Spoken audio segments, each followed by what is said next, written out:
that she is an award. I'll start it over, the recording.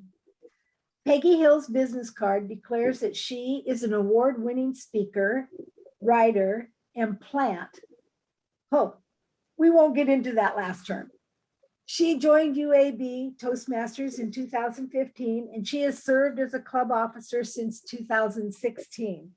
Last year, she served as club president for UAB and area director for Area 23. One of the clubs in her area, Greater Gadsden Speakers, had stopped meeting when the pandemic hit. They were down to 3 members, and they were on the brink of dissolving. Peggy successfully coached them, and the club ended last year as distinguished. Tonight, Peggy will tell us the story of how that was accomplished. She will also share lots of ideas and tips in hopes that you take away something that helps you help your club. Please help me welcome Peggy Hill. Thank you. Thank you for that introduction. And I thought I've got a PowerPoint to go over with you, but I thought before I start the PowerPoint, I'd just kind of tell you a little bit about my experience with Greater Gadsden. And so I was the area director. And my first thing that I did as area director was to reach out to all the clubs via their website. And if they didn't get back with me, then Toastmasters International and then Facebook. However, I was checking to see that people were watching those communication channels and responding to potential members. And Greater Gadsden never got back to me. I had to go over and over. I kept trying to get in touch with, no one was checking the emails. No one was monitoring anything. When I finally got in touch with them, I think I reached them through Facebook, and I got Club President Charlotte Hand's phone number, and we talked on the phone, and I explained, I'm your new area director. What can I do to help you?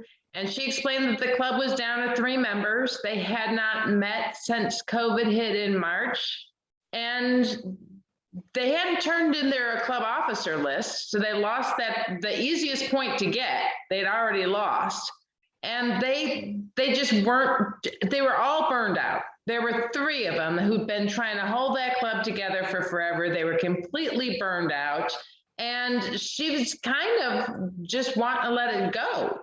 And I had to talk her into, well, let's give it a try. Let's at least, because it's such an important thing for your area. It's the only club in that whole area of the state, Gadsden, Anniston. I hate to just see it dissolve. We lose a club in Birmingham, there's other clubs there, but that's a whole area of the state. Let's try. So she agreed, and we tried, and I joined the club, another club coach joined, and I remember I joined it before they made me a coach, so it was a big deal to trying to get me a coach after I joined. That's not the typical order. And I told Ron at the time, I said, don't even bother. They're not going to get distinguished. There's no way that's happening. Don't bother making me a coach. I'm just going to go in there and do what I can to help them. I'm going to host their meetings on my Zoom. I'll do what I can. Well, I'm glad that Ron went ahead and made me a coach, because golly gee, they did make it. So I'm going to share my screen and show you how they made it. And let me see here. This thing has to go somewhere else for me to hit here.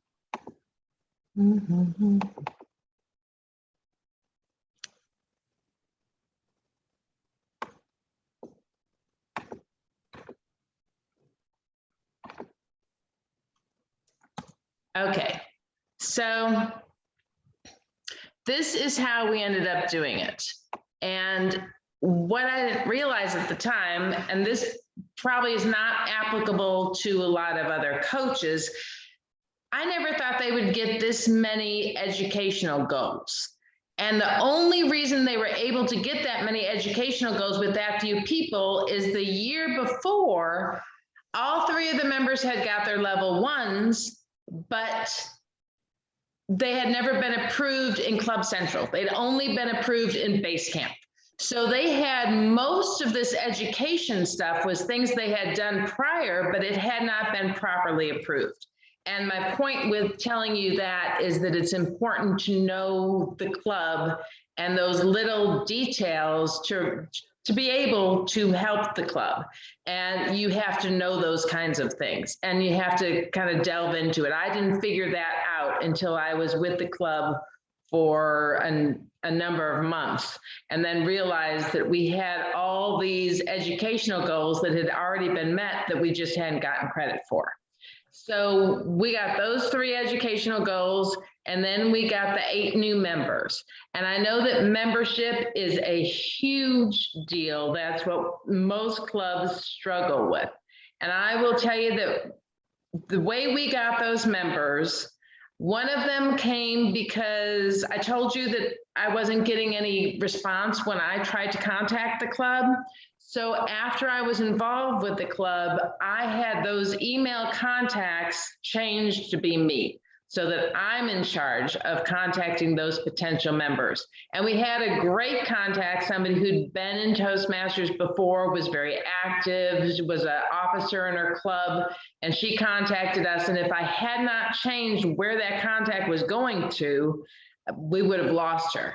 So that's extremely important, that whoever is getting those emails is responding to them, because at UAB Toastmasters, we get most of our new members through those contact forms on our websites. Then we also had, because the club was in such terrible shape, we had an offer from a couple donors for scholarships, and that has helped us a lot. So if that's something I might recommend to other clubs to look into. If you have very low membership, maybe you can find a benefactor who would offer a scholarship. And I'll tell you, we even had a hard time. We're having so much trouble getting members for that club. We had a little bit of a hard time finding people to take the scholarship, even the free. Come join us for free. We still had a little bit of trouble finding people, but we did find a few. And I had an open house. I'll talk a little bit more about that. One of the first things I did with Greater Gadsden was hold an open house. And it was not a great success, in my opinion, except that Tracy Sherman, who some of you probably know, she was a division director last year. She helped us. I had a lot of people help with the open house. It was a great open house. And in that regard, it was a fantastic success, because I had a lot of people from other clubs come in and help, and it was very energetic. It was a great meeting. It was a lot of people, and we had no visitors, not a single visitor. It was so disappointing, and I worked so hard to promote that dang open house. I've got a couple of slides on that later, but we did get Tracy Sherman through that open house. And then my last new member, because I needed 8 new members, I didn't really need them to get from the base to my goal, but we needed them to get that point, because we had to get 5 points. And so that was that last new member. I tell you, it was at the very end of the year, and we needed 1 more new member to be distinguished. And I talked my husband into joining. He already is a member, so he already didn't have to pay the $20. So that's how Greater Gadsden did it. And I want to go ahead and show you why am I not advancing?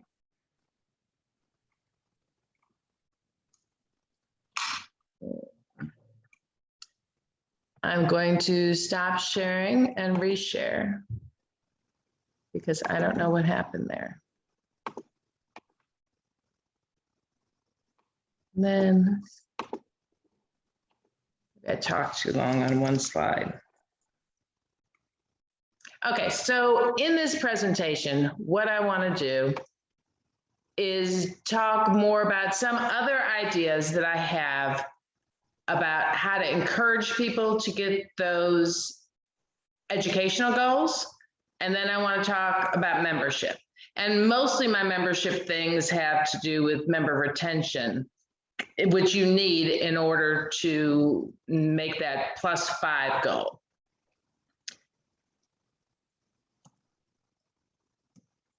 What on earth is going on? It's only good doing 1 slide at a time. This is going to be very,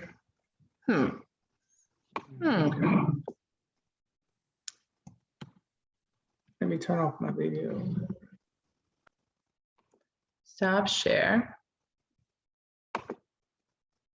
We're going to just have to do something else if this keeps going like this. So maybe I'll just do it this way and we'll just see how this works. Instead of try to do it, I'm going to try it one more time. From beginning.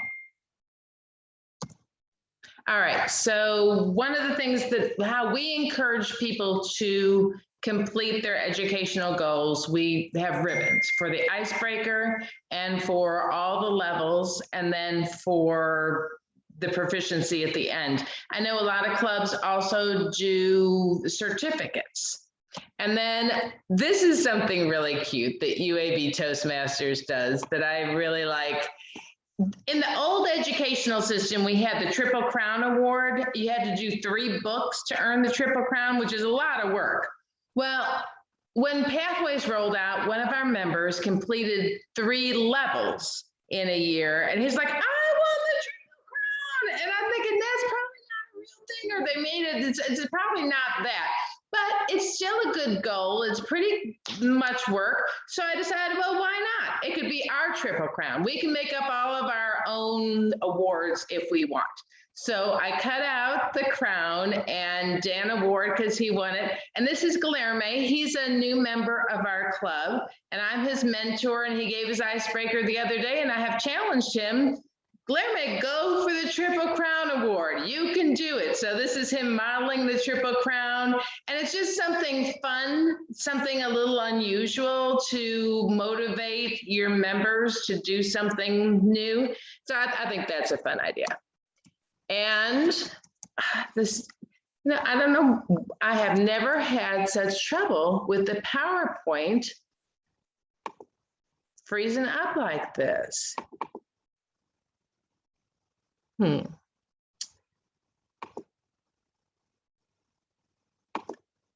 We're just gonna have to, maybe I'll just, okay, so there's Guilherme. And then here, this I think is, Randy actually gave me this, and then when I put it together, he was like, how did you do that? I said, I used what you gave me. And this is a Pathways Progress Report, and UAB did really good with this last year. I had all the members in blue put down their goals so that we had that at the beginning of the year. And then at the end of every meeting, we X'd off everything that people had done during that meeting. So we weren't just celebrating people's, oh, I'm going the wrong way. We weren't just celebrating the end of these milestones, the level milestones. When you do it this way, you are celebrating each and every speech and putting them one step closer. So it's a physical progression. You can see how close people are getting. And then when they finally get their levels approved, I put that line through there. And then I can look down there and count them. We had 3 level 1s approved.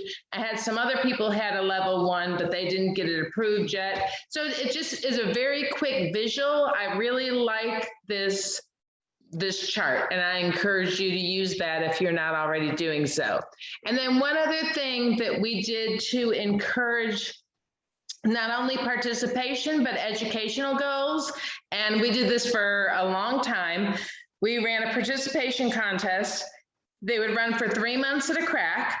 You could earn up to 5 points per meeting, and you would get a blue star if you came to the meeting, a red star if you signed up for a role, a green star if you signed up in advance, you got the green light, and a pink star if you brought a guest, because we're always tickled pink when you bring a guest.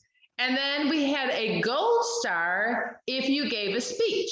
That's how we were encouraging the speeches. So you had up to 5 that you could earn at every single meeting, and I kept track. This would run for 1 quarter, and at the end of the quarter, the top 5 winners, the top 5 point gatherers, would get a prize. And I would just go to the Dollar Tree And I would get, it cost me $5 per quarter, $20 for the whole year to run this contest.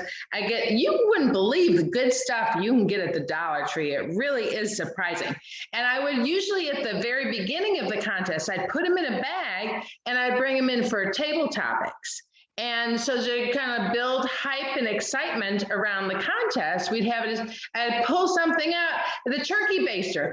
And tell me why. Why do you want to participate so that you can win this turkey baster? And it was so cute. One of the girls, she's like, you can suck earwax out of your ears with it. I mean, they come up with the cutest thing. So it was really a fun idea. And we got tired of it after a while, but if you've never done a participation contest, this was a lot of fun, and the Dollar Tree prizes. So these are the things that I had for talking about education and encouraging people to make their goals. The things I showed you were just the certificates and the ribbons and flags, the Triple Crown, the Pathways Progress, and then this participation. And at this point, I kind of want to know if you all have any ideas, things that you do to encourage your members along their educational path. Yes, Kim. When I joined Toastmasters, Wayne had been in for 2 years, so I became VP of membership.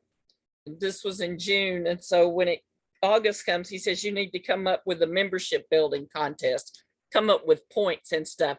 And so I did come up with something similar to what you're doing with the stars, but we came up with a point system. And you got so many points for being there, for participating, for speaking. But one thing I did, it was during back when we had fall contests. So we wanted people to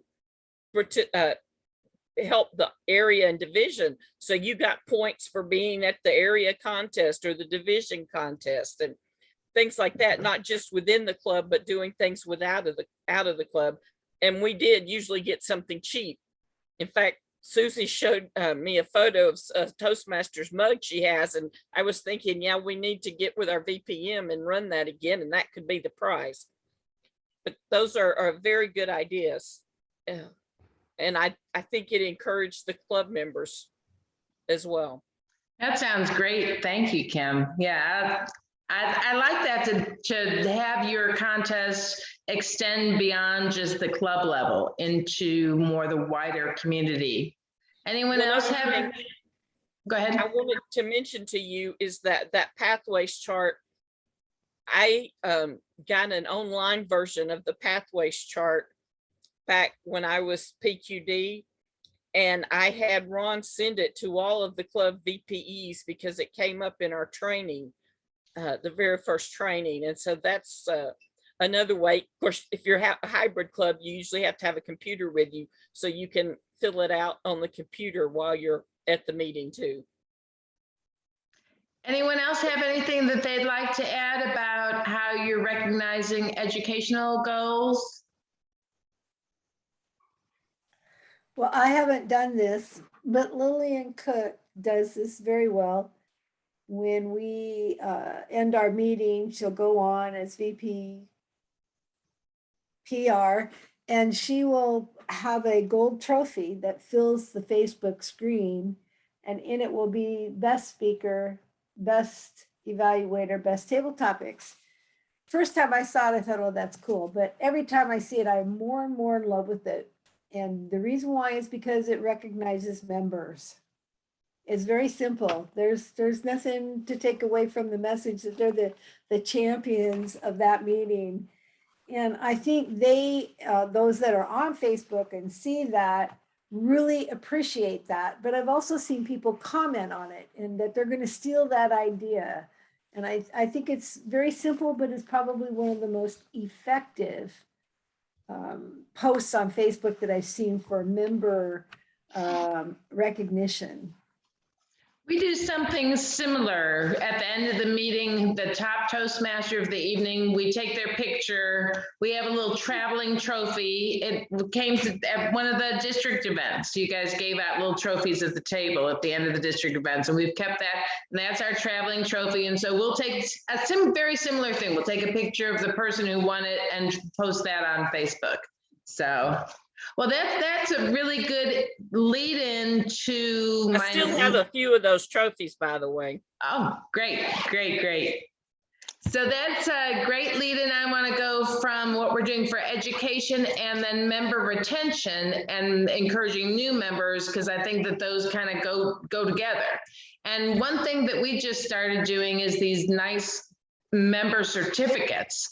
Print those out and give them to new members. I've heard this. I'm very eco-friendly though. So if you want one of these, you have to request it, because if I was to get one, it would just be in a drawer. Honest to Pete, I don't want it. I'm not putting it on my wall. So I have members request this if they want it, but it's available to them. And I hand this out. Guilherme wanted one, and the one who's going for the Triple Crown, he's really into it. I'm very glad. But the thing that I do for all new members when they first come, when they join and I call them, we call them up to the front of the meeting at the very first of the meeting. And this is a tiny, it's a name badge. And I give this, so it's got their name. This is Carol, she's a DTM already, and we've had these for a couple of years, but last year when I was area director and one of the questions was, what branded materials do clubs use? It got me thinking about where else can I use the brand? So that's what I wanted to throw in here for you all, is think about places where you can use the brand, because this is something that Toastmasters deems important. It was part of the area report that I had to fill out. And so after I saw that, I added it to our name tags. And I think that people appreciate that I thought about them enough to where I made their particular name tag and I handed, it's a recognition. So I like that. And then this is something that I want, when I came to UAB Toastmasters, this was our sign-in sheets. And it was horrible, because what would happen, if you're a member, you're supposed to put down your email and your phone number.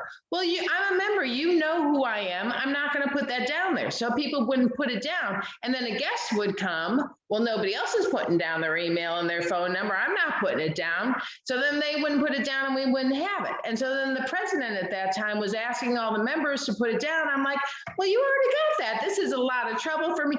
And the thing that I know, the thing that I have learned in my 60 years of living is that if one person thinks something one way and you have a large enough group, there's going to be lots of other people who also think the same way.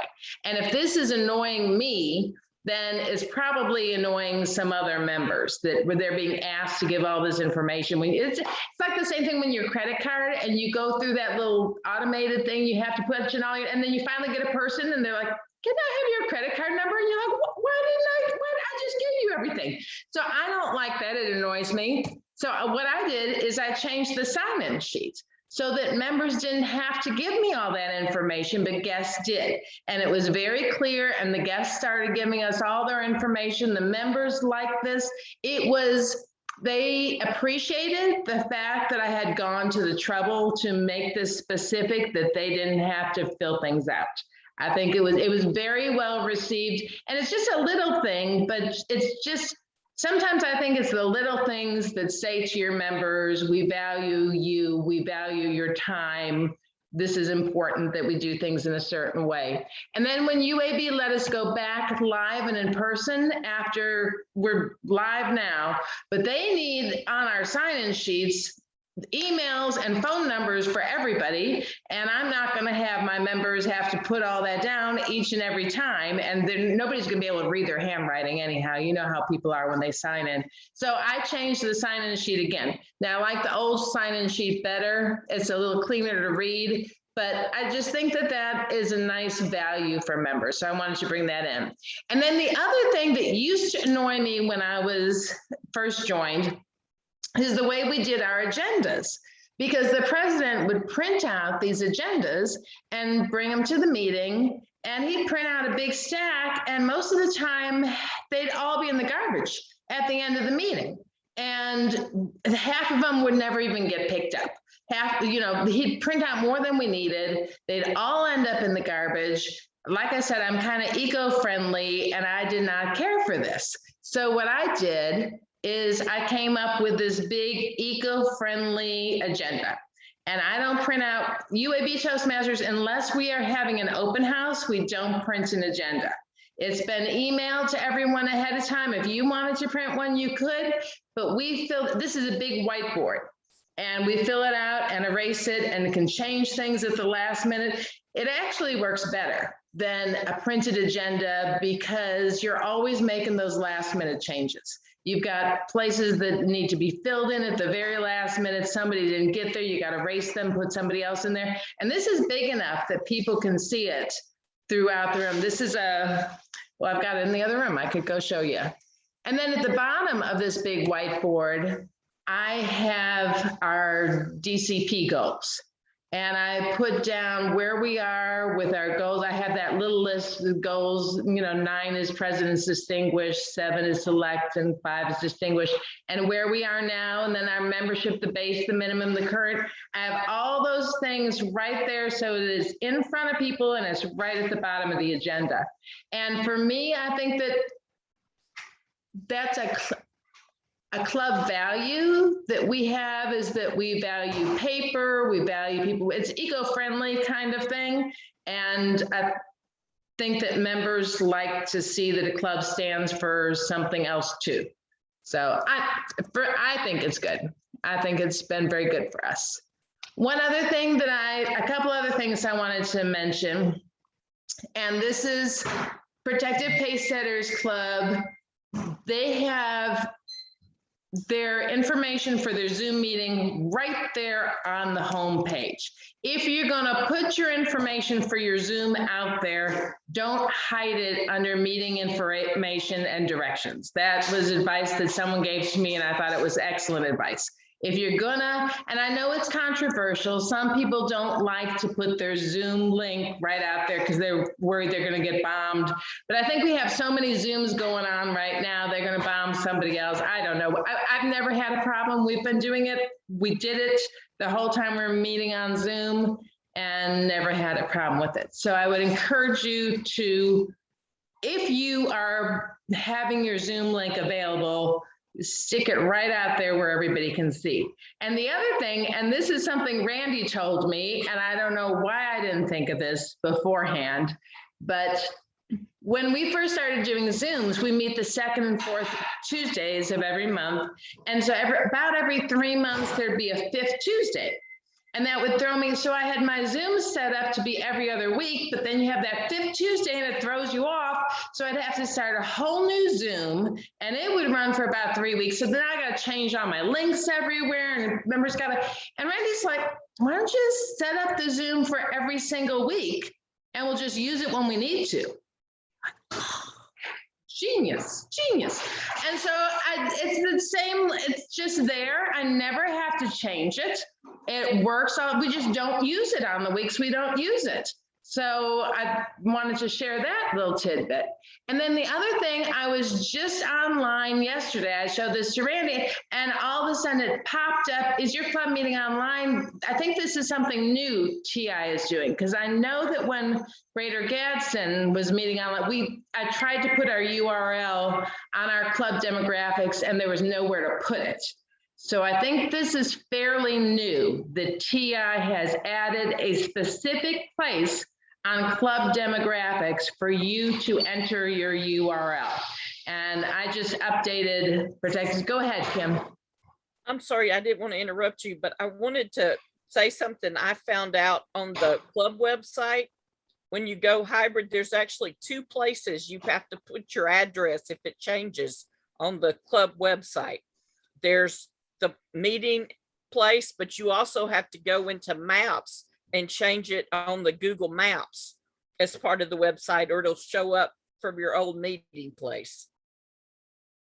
Okay, thank you. At Redstone, it was showing up that we were still meeting one place, we were meeting in another place. And I just happened to see that and saw it. It was on maps. We hadn't changed it on maps, whereas we had changed it in the other place. So that's Okay. something important for clubs to know as more and more start meeting in person at places different from where they were meeting before. That's a good point, that we need to make sure that our information is current on all the different places. And I had not been aware that there was 2 places on the website. So the other thing I was going to talk about briefly as far as membership, open houses, I want to make sure that you know that there are flyers out there that can help you advertise, even a virtual open house, things like that. And I mentioned about how with Greater Gadsden, I had done this great open house. I had these flyers. I sent them everywhere I could think of to send them.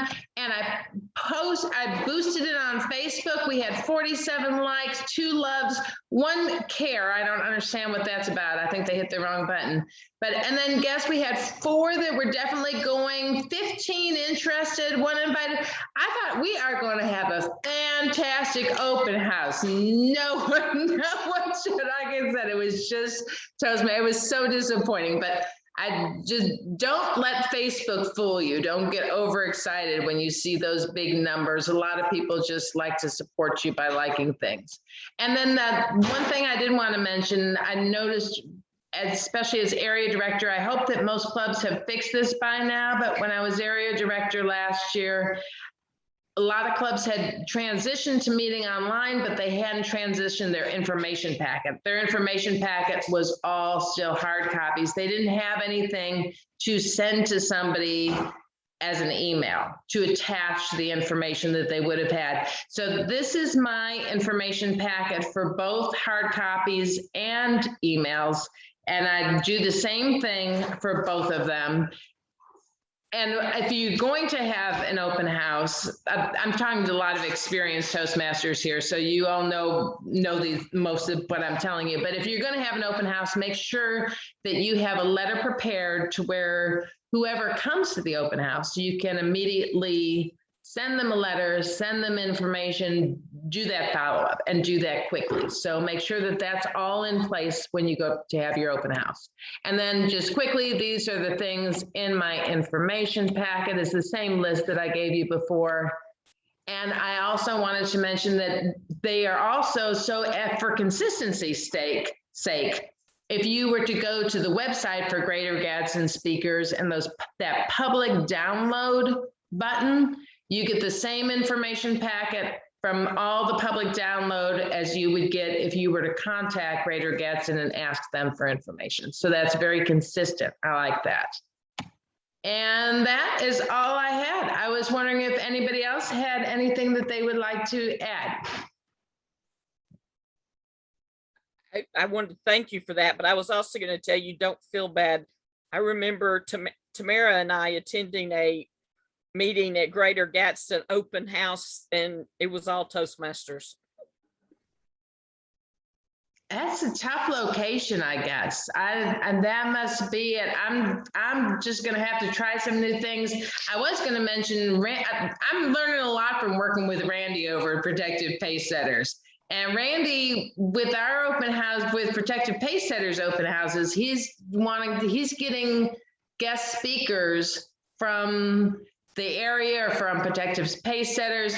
And in the past, when I've done open houses, we've never really gone outside. We might have gone outside the club into Toastmasters. I've had Wanda as a guest speaker last year when she was district director, but it had never really occurred to me to go into the communities and try and get somebody who would have a wider pull just in that. So that's something I'm going to be working with Greater Gadsden in the future.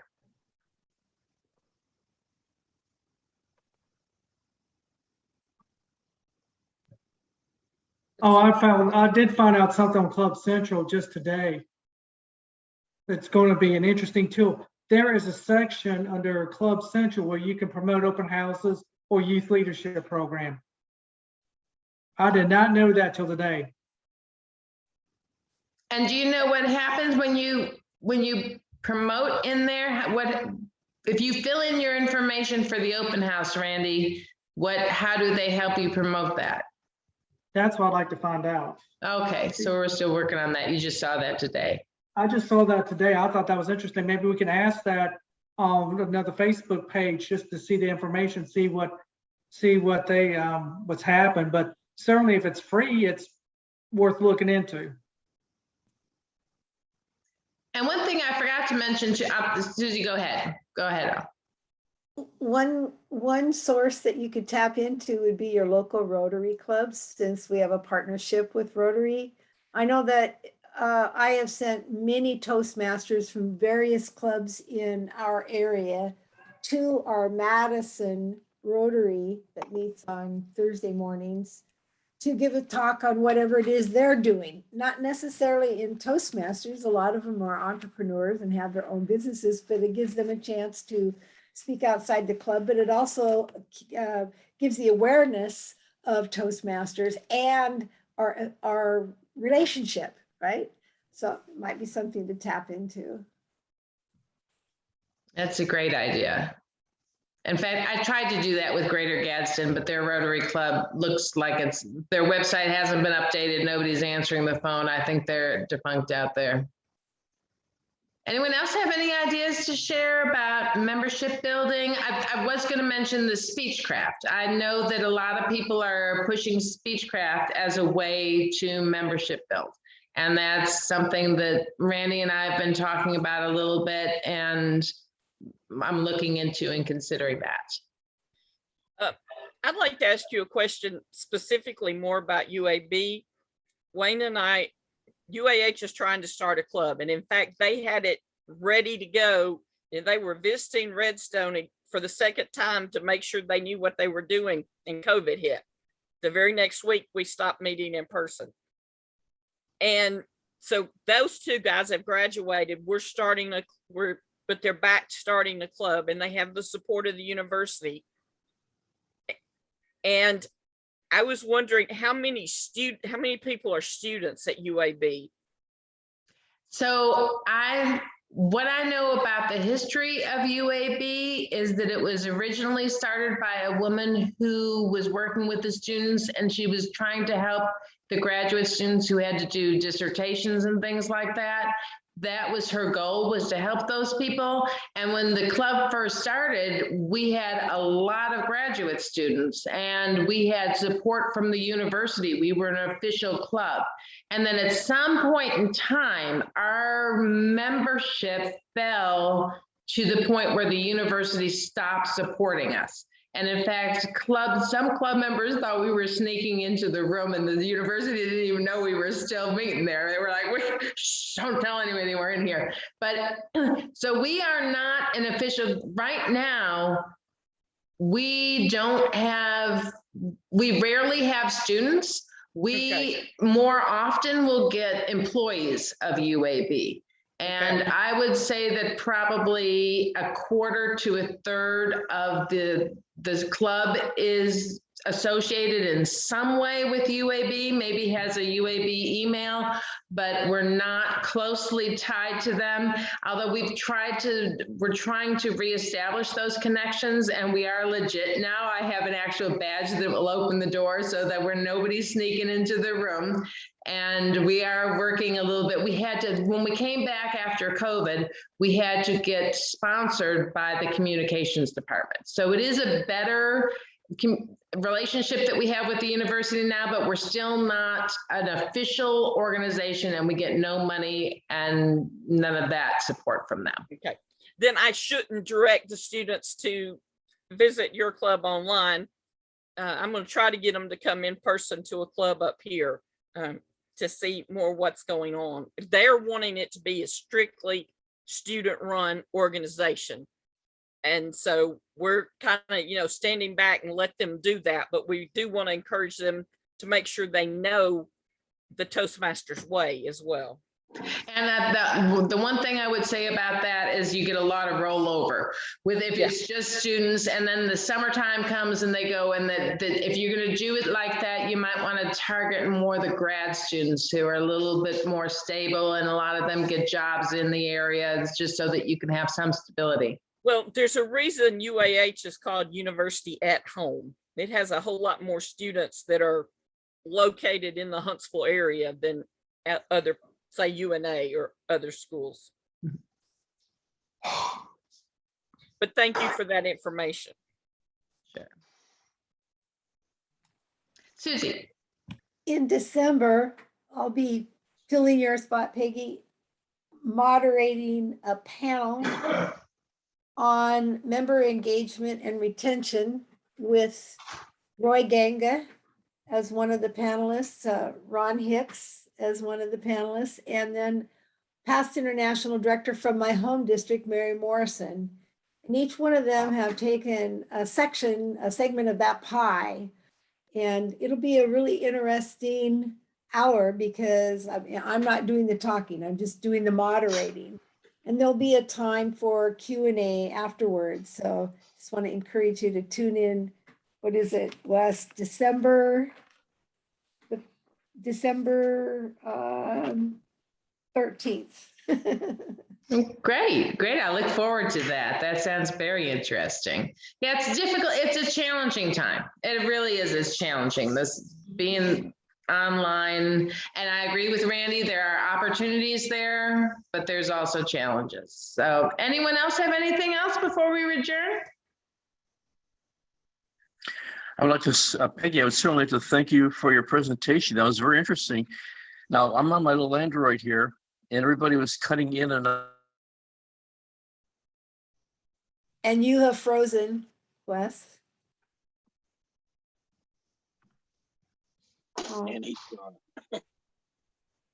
And now you're muted.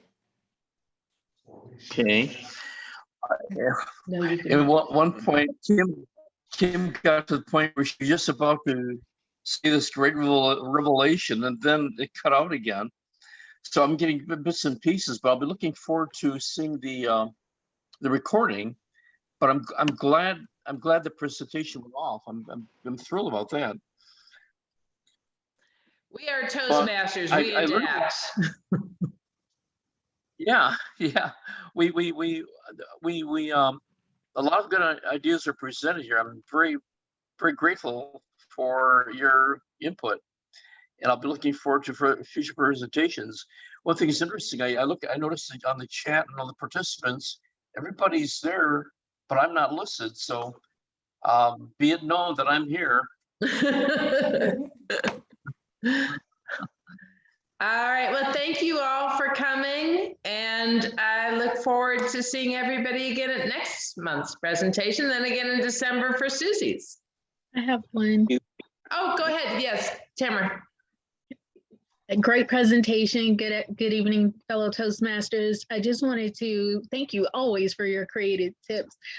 I wanted to ensure that you saw what I put in the chat. I would love to have the electronic version of your pathways chart.